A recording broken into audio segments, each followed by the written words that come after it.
splitting with the IFA and going it alone. More than 100 senior clubs received a letter from the Leinster Association on Dublin's Abbey Street.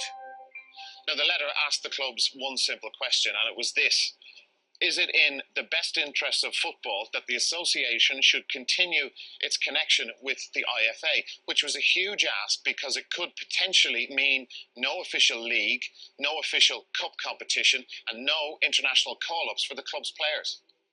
The overwhelming opinion was that they should indeed go their own way.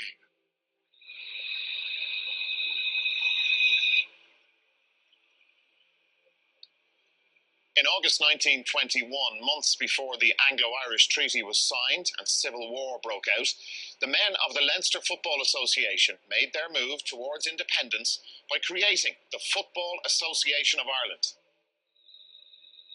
There's almost a sense of relief when they actually say, right, we're on our own, because they haven't got to then work with this very powerful, opinionated organisation in Belfast who wants to control football on the island in their own terms. Leinster FA's decision to withdraw from the jurisdiction of the Irish FA was the launchpad for the real break in football. The IFA, the split's quite traumatic in terms of it does leave them as a much reduced entity, as a much smaller organisation, and one that does to a degree lash out.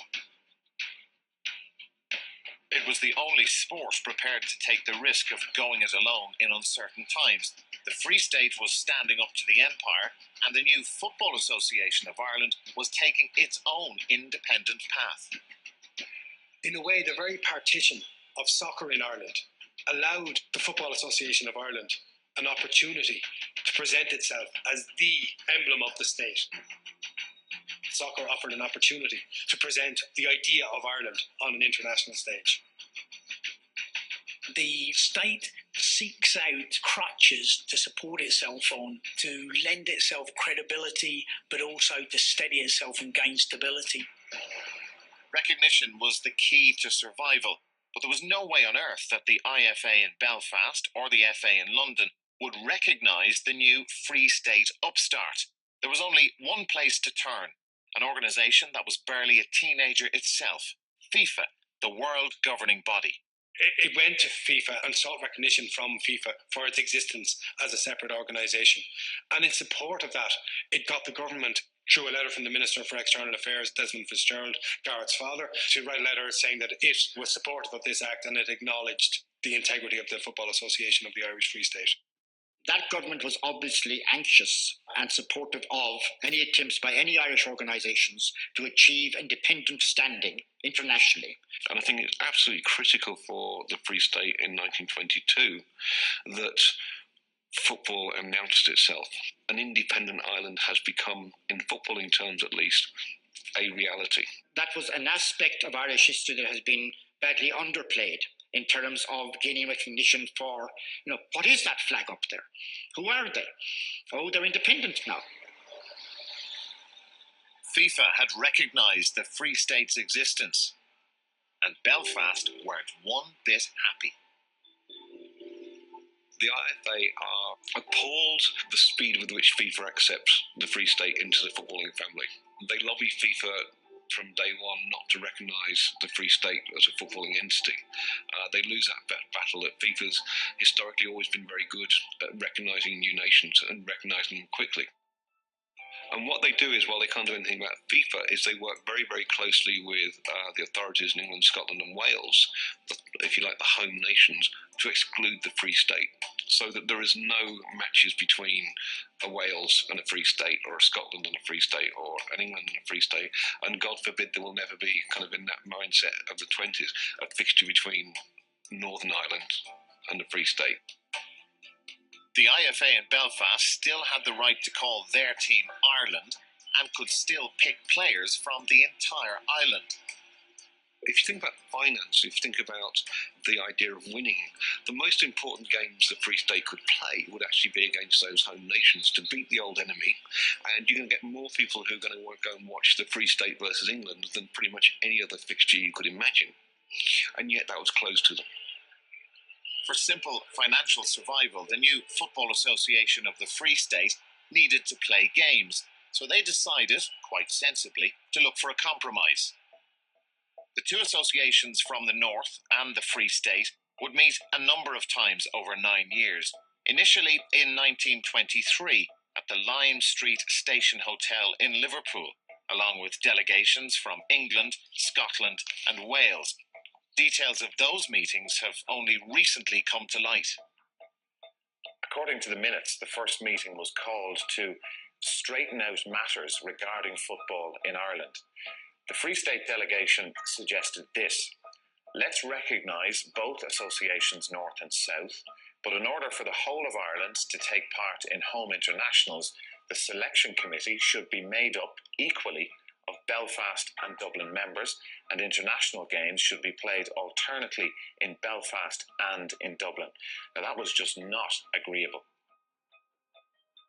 Also, Dublin were determined that the name Ireland not be monopolised by the body in Northern Ireland.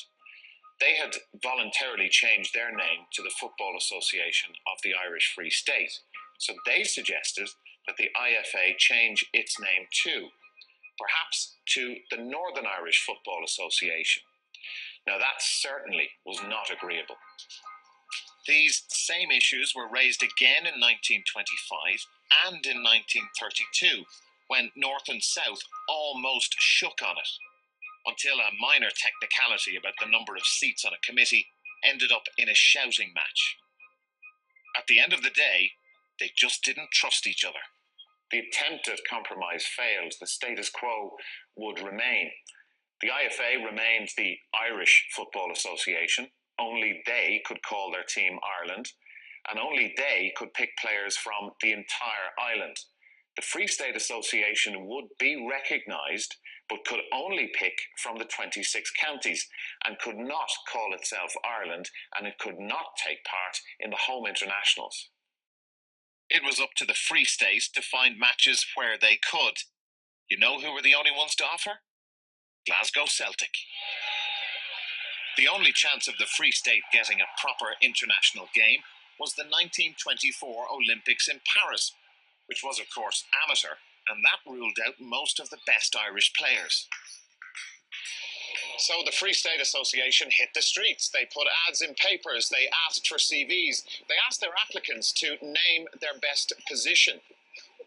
And most importantly of all, they asked the question, can you take time off work to go to the Olympic Games in Paris?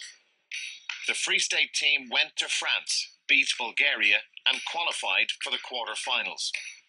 And after the games, the US Olympic team stopped off on their way home and played the Free State's first ever home international game. Just an amateur friendly, but a start. To be one of the grown-ups, to be part of the proper international game of football, the Irish Free State needed a full professional international. It took 5 years to come, but the call eventually came. On the 21st of March 1926, the team of the Irish Free State walked out onto a pitch in Turin to face Italy in their first full international match. It was a big moment for soccer in Ireland that the Football Association of the Irish Free State was given an international match. It was a big thing because, again, they were working against the power base that was the football associations of the United Kingdom, who were against this entirely. This match is opposed by many of the vested interests in the North because they see the Irish Free State seeking international recognition, and much of the Belfast press simply dismisses the match as a Catholic conspiracy to try and overturn British influence within the sport. The Italian brass band didn't know the Soldiers' Song, but Jack Ryder, the head of the Free State FA, had packed the sheet music. Then the Italian officials apologised that they didn't have an Irish tricolour, but the team had brought that too. They were well beaten, 3-0, but who cares? They lost the battle, but they won the war for the right to exist.